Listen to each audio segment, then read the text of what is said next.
get that? Did you steal it? Yes, sir. We stole right out from under their stuck-up nonsense. They stole it straight from their devil.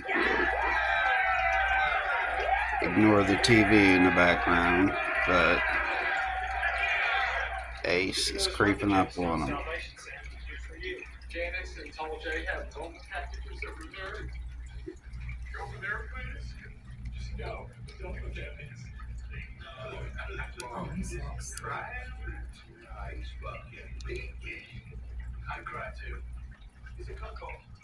His wife cheated on him. Hey, BJ. For what it's worth, it's pretty fucked up what Judy did to you. It's not right. You're a pretty selfish person sometimes. I'm sorry. I appreciate it, Jesse. Baby, just don't think I can move through life. Don't think Steven did this to me. My advice: you want to restore the power? Fight this motherfucker. Knock his dick in the dirt. Ignore the TV. All right, show us your punch. Sock that fucking bag.